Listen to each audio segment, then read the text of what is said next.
Ladies and gentlemen, boys and girls, children of all ages, the Southern Republic, the gangster of guns, the Mac Daddy of knife reviews, the Epic One is here with none other than the Quartermaster Hannibal, my favorite of the 4 knives in this collection.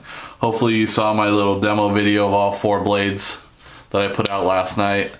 This is the Mac Daddy of them. Let's get the generics crap out of the way.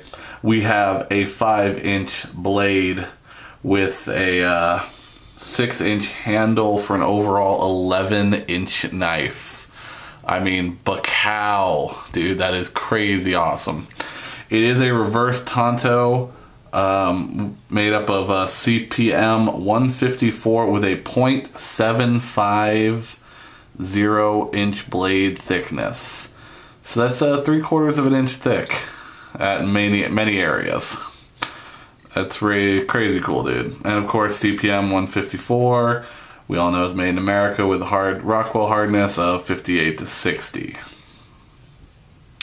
This one, if you can see, is number 37 of 300 of the first run. I believe all the first runs have been labeled.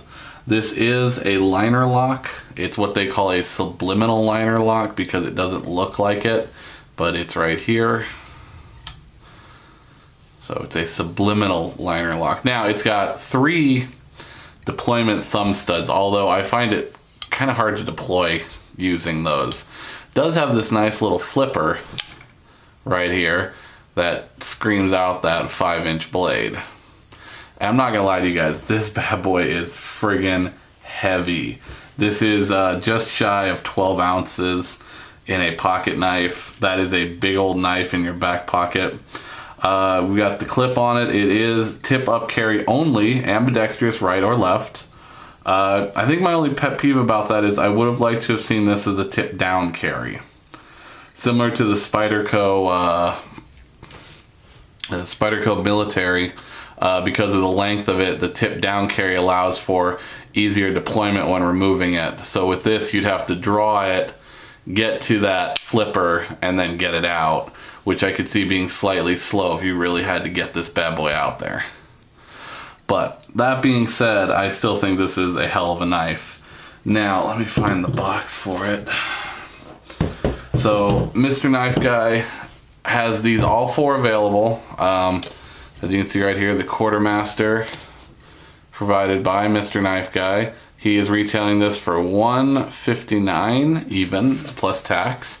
Like I said, guys, if you contact Mr. Knife Guy and mention the Southern Republic and the fact that you saw my review, he is offering a 5% discount on all 4 of them. This being my favorite, which I think is probably the coolest of the 4, and obviously, unfortunately, the most expensive. Let's get into some of the other little details. This is running on what they call the Orb pivot system. The Orb pivot system is a sealed ball bearing technology that is widely considered the 2nd generation of the open bearing system that's being used by some manufacturers. The Orb's advantage are plenty. Dirt and populate cannot impede the track of the rollers. They're encased. The ball bearing system tightens the tolerances in and around the pivot of the folding knife. As a result, the lockup is vault tight, yet the rollers allow for almost effortless rotation. The lack of play at any point on the rotational axis of the blade is truly unlike anything currently being made at this price point in the United States. So that is definitely interesting.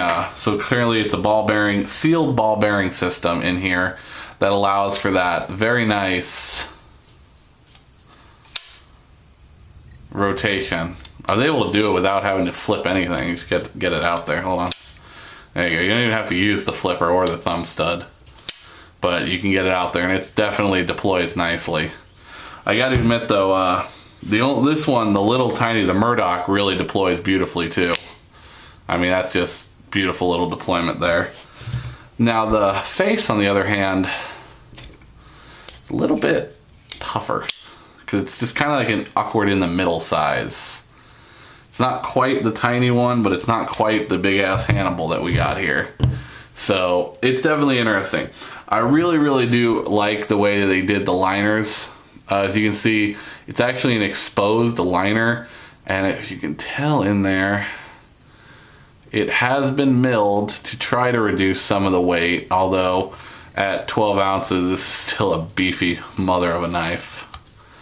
This thing is huge.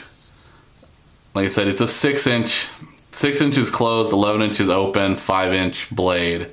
Just a monster of a knife. Although it does fit very ergonomically. You can get way back here and get the long cut.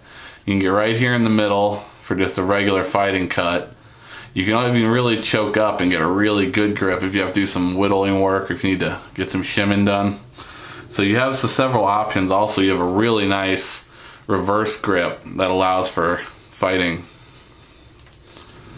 Again, I don't know who would fight with a knife. I just shoot you, but okay.